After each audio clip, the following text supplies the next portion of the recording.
Cordial saludo, mi nombre es Mónica Arizmendi y el día de hoy junto con el compañero Wilmer Andrei les vamos a exponer esta charla técnica sobre el diagnóstico fitopatológico del hongo Coniferiporia wireyi, causante de la enfermedad en el cedro.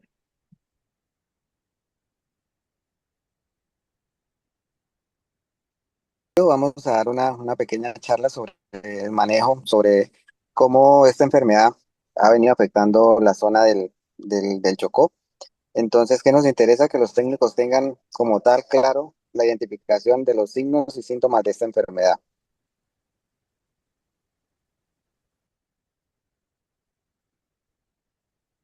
Bueno, el objetivo para esta exposición es capacitar a los técnicos del departamento del Chocó para que puedan reconocer e identificar la presencia de este hongo causante de esta enfermedad cuando estén en campo. Inicialmente está afectando 2 hectáreas de cedro al norte del municipio del Quibdó. Como objetivos específicos vamos a mencionar las generalidades de este hongo, vamos a indicar a los técnicos de campo cuáles son los síntomas y signos que deben reconocer de esta enfermedad.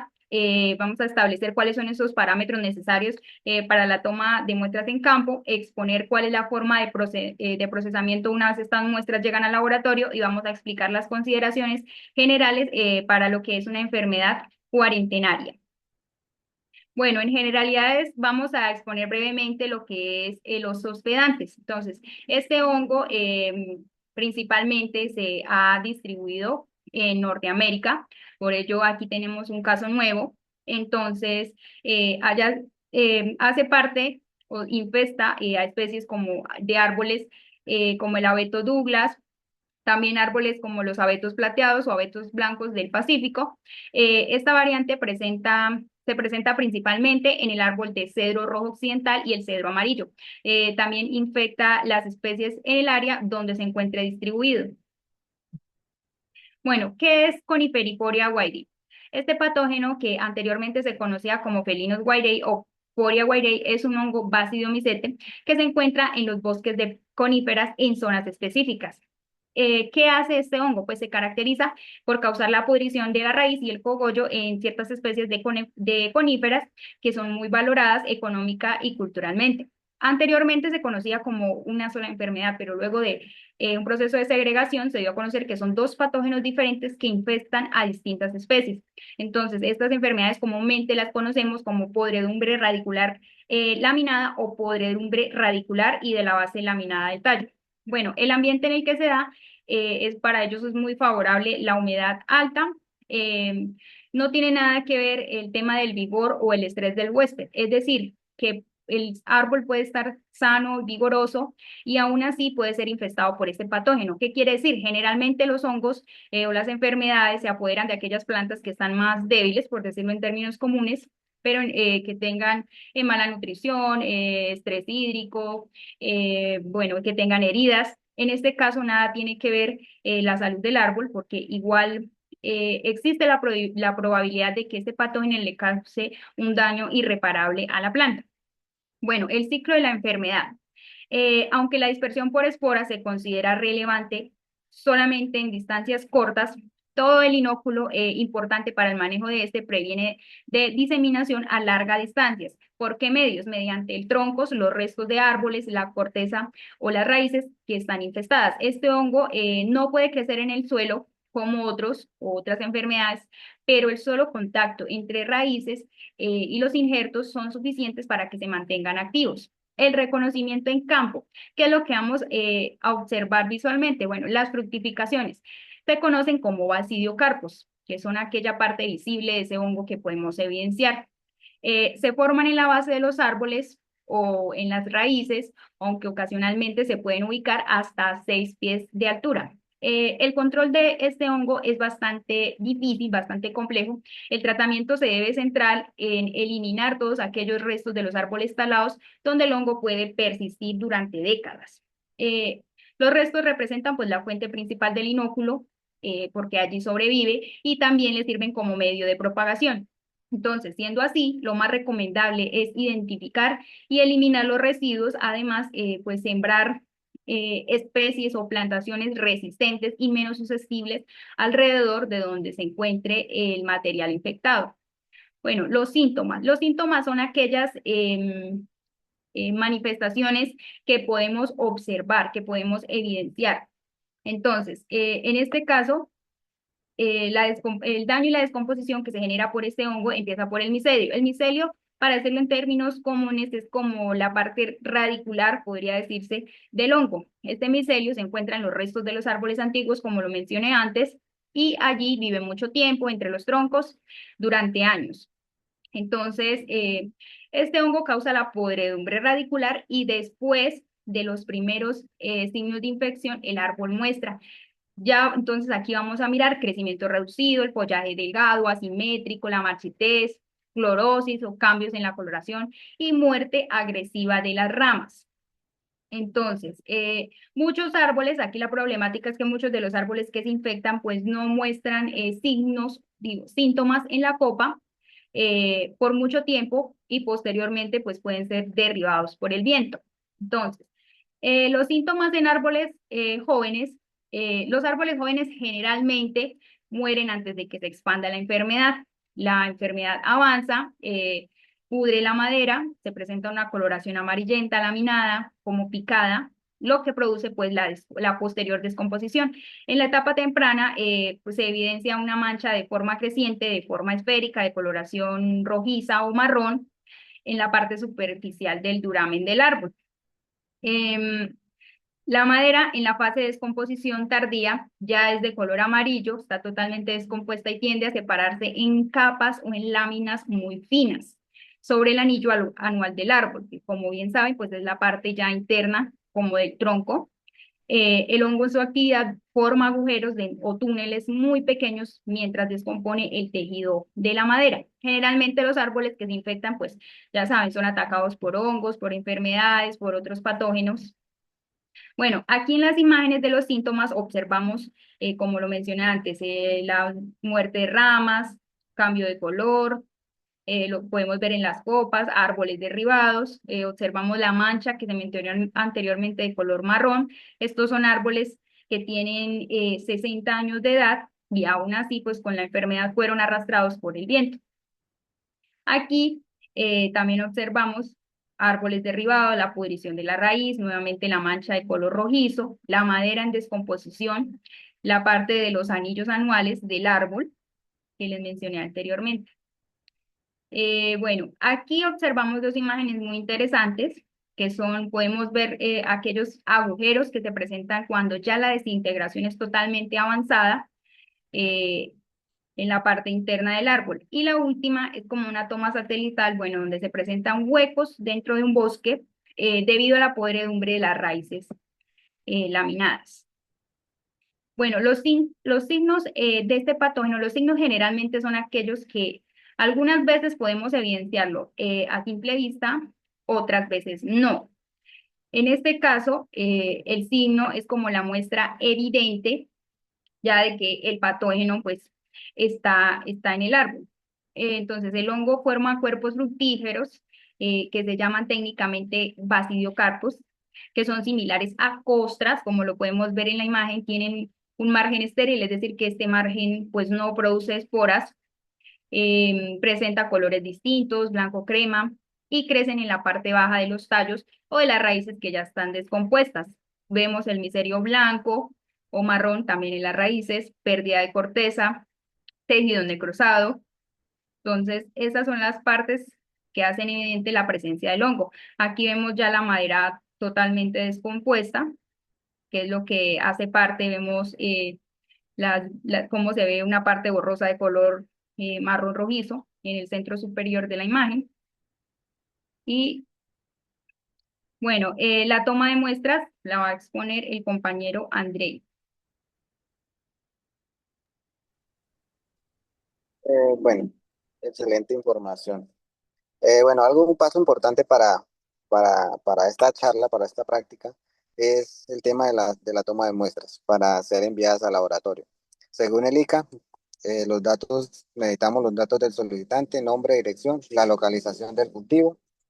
En este caso sería una localización en GPS de donde se encuentra la zona afectada, las características del cultivo, las labores agrícolas que se lleven a cabo junto a su alrededor, las condiciones climáticas y la distribución de signos y síntomas según la distribución, época de aparición y antecedentes que hayan habido en la zona.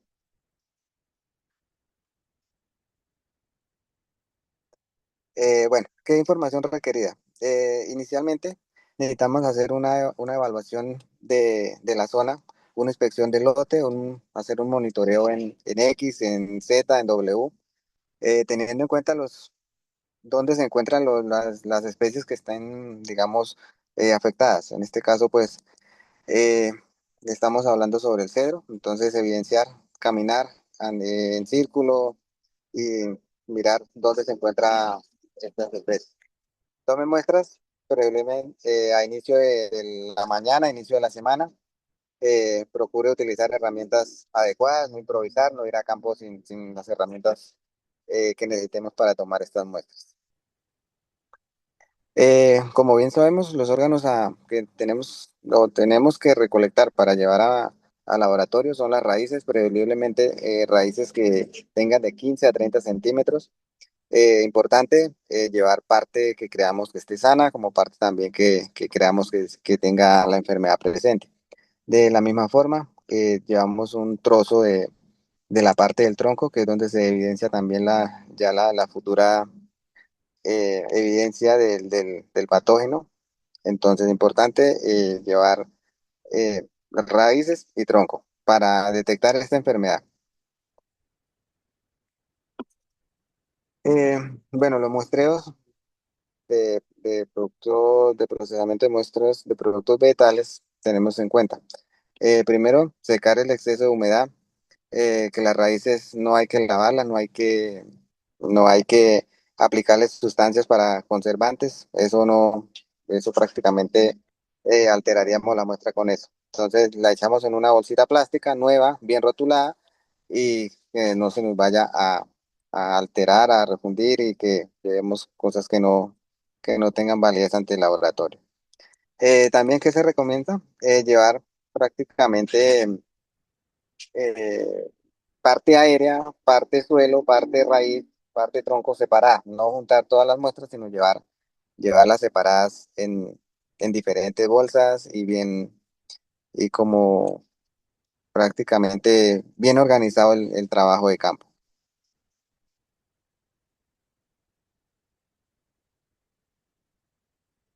Eh, Importante, tenemos que hacer un muestreo de suelo, primero para saber cómo son las condiciones fisicoquímicas del lote, del lugar donde se presenta la enfermedad, y así pues empezar a descartar los posiblemente posibles patógenos que hayan o que estén interfiriendo también a base de este hongo. ¿Cómo rotular una muestra? Esto va para todas en sí, con la fecha, el asesor técnico, quien la recolectó, celular, cultivo, edad del cultivo, qué tanta área, el municipio, tipo de análisis y las observaciones que hayan visto en campo, que más o menos detectan, qué creen que puede ser, qué se encuentra alrededor, qué es evidencia en el tipo de suelo, toda esa información parece que no, pero es muy relevante para un análisis.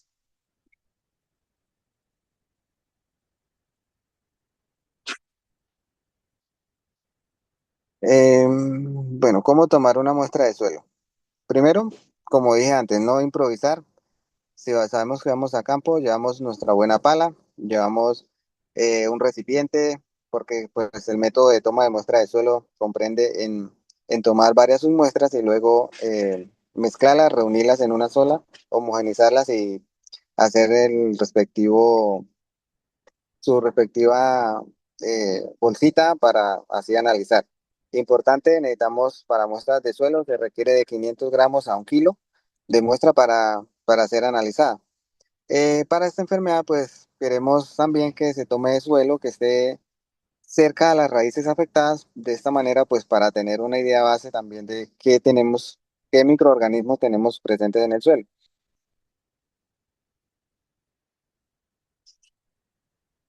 Eh, Bueno,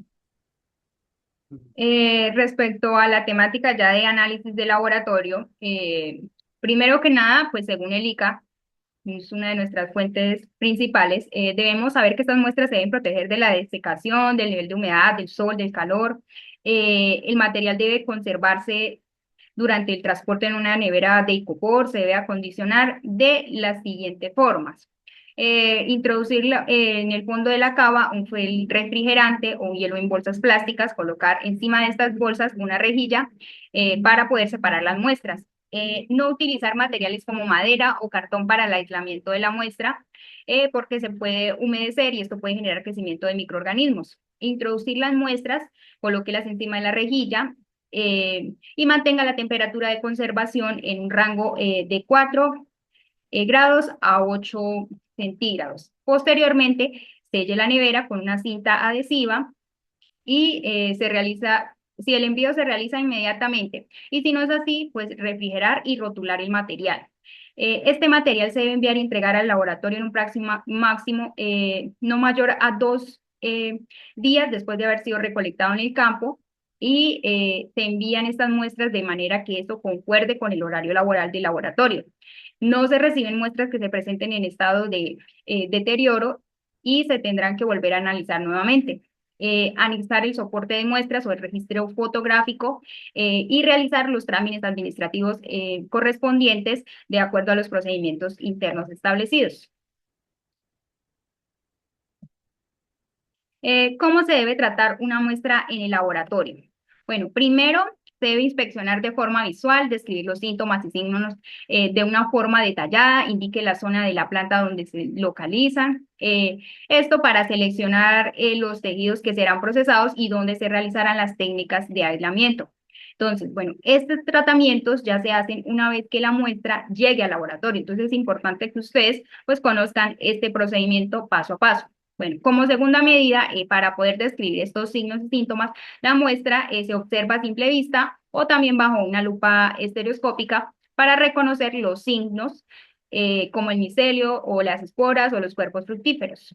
De la recepción o de recibir esta muestra en el laboratorio, debe verificar las condiciones en que ésta venga. Tiene que comprobar la información al respecto, cómo está empacada, cómo está etiquetada, si tiene todos los datos identificar si tiene el acta de toma de muestra en campo, si las dichas muestras corresponden a lo que está estipulado allí, si se evidencian inconsistencias en el acta o esta está incompleta, le faltan datos, pues se debe contactar nuevamente con el asistente o la persona que tomó esta muestra. Observamos también en pantalla pues los datos de cómo debe estar rotulada esta muestra.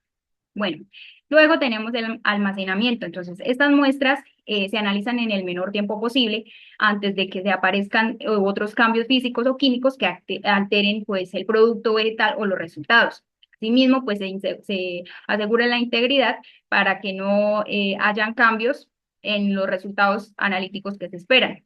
Bueno, entonces esta muestra pues se tiene que limpiar y desinfectar. Entonces, ¿cómo se hace? Se remueve el exceso de suelo con un cepillo seco, en caso de que sea, por ejemplo, una raíz, una muestra de madera vegetal, de modo cuidadoso, de modo superficial. Después se sumerge por 1 minuto en alcohol al 70%, luego en hipoclorito de sodio al 2% por 30 segundos para después enjuagar. Esto se debe hacer con agua estéril y posteriormente el tejido desinfectado se coloca en medio nutritivo o bueno, se sigue el proceso de aislamiento para evidenciar los hongos. Luego ahora el compañero Wilmer Andrei les va a exponer la parte de pruebas y ensayos. Bueno, gracias. Tenemos varios ítems importantes en las pruebas de ensayo y de la agente causal.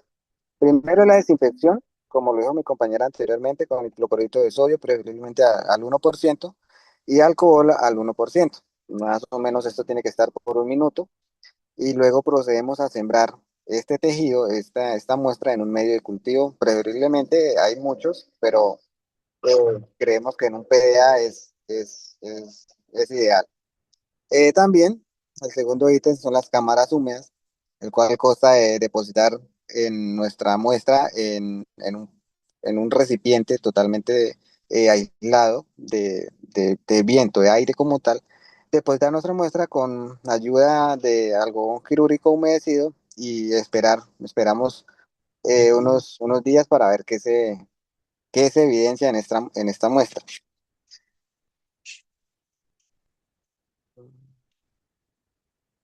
El tercer ítem son las pruebas de patogenidad.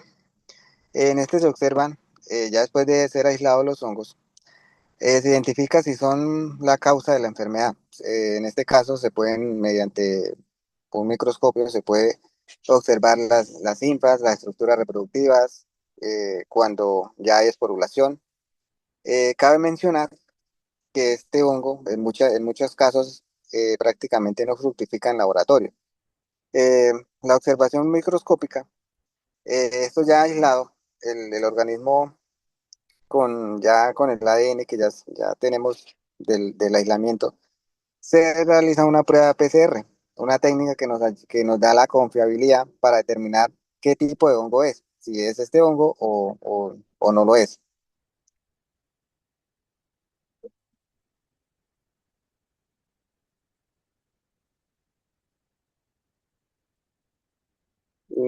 Perdón, ya, listo. Ensayo de descomposición de madera. Este es un ensayo que se puede realizar.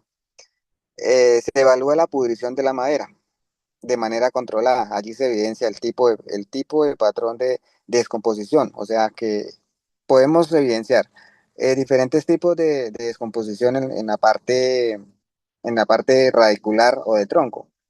Una manera, pero esto ya tomaría como más tiempo, ya más capacitación para poder evidenciar a simple vista, es que esta descomposición hace parte a este hongo o esta hace parte a otro hongo. Entonces ya va un poquito más enfocado al tema de practicidad.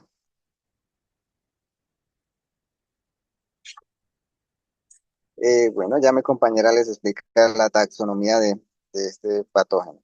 Bueno, entonces presentamos en pantalla el tema de la clasificación taxonómica, presentamos, obviamente, pues ya identificamos que esto es un hongo, pertenece al reino fungi, es un basidionicota o basidiomicete, como se conoce también.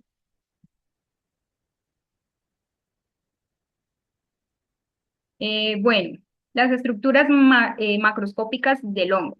Eh, Entonces, el hongo Conifericoria weyerii es un basidiomicota, como lo mencioné anteriormente. Entonces, presentan sus basidiocarpos. Estas son las estructuras que podemos evidenciar, como les mencioné anteriormente. Son anuales o perennes, son resustinados, inseparables, son blandos, corchosos, no tienen olor ni sabor en fresco. Se tornan fibrosos cuando se secan y se adhieren bastante a la madera o a la corteza. También tienen un aspecto de costra o de corteza de color marrón. El himenóforo con poros, eh, perdón,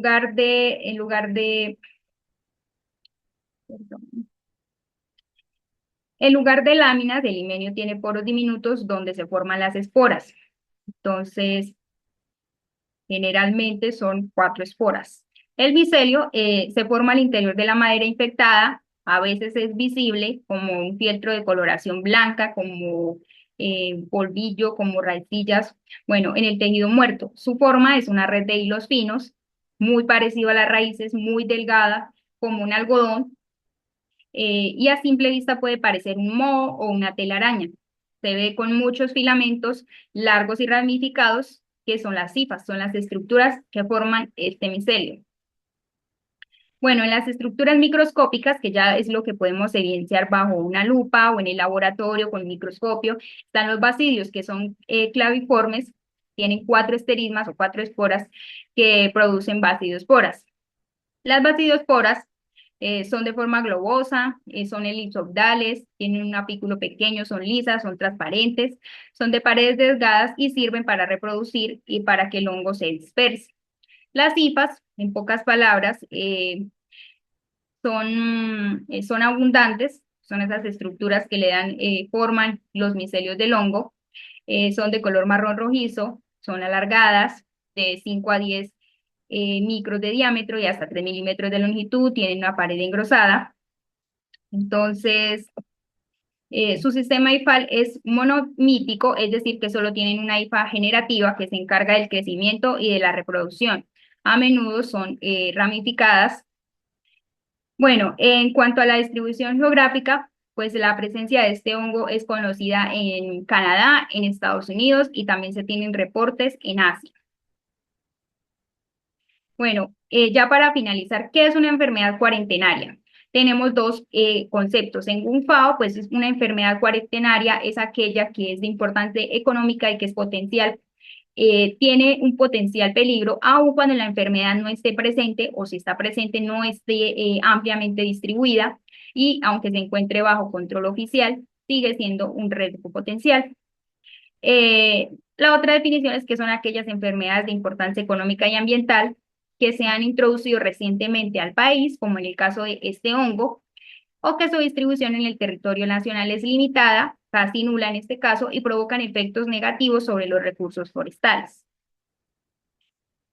Bueno, ya para concluir, compañero, Bueno, como conclusión, este patógeno causa una amenaza al ecosistema forestal de la región y es de vital importancia el reconocimiento del hongo. De esta manera, poder implementar acciones que ayuden a mitigar los efectos negativos en la pérdida de biodiversidad vegetal de la región, que a su vez benefician y contribuyen al medio ambiente.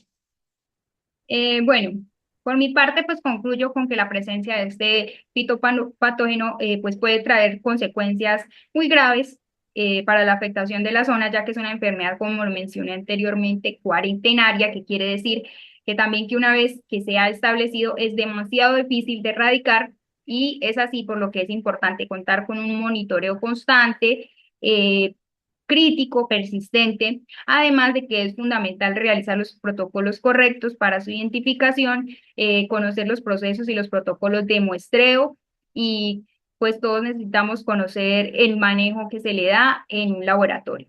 Entonces, muchas gracias a todos por su atención y por estar aquí en esta charla. Muchas gracias. Bueno, muchas gracias, saludos a todos.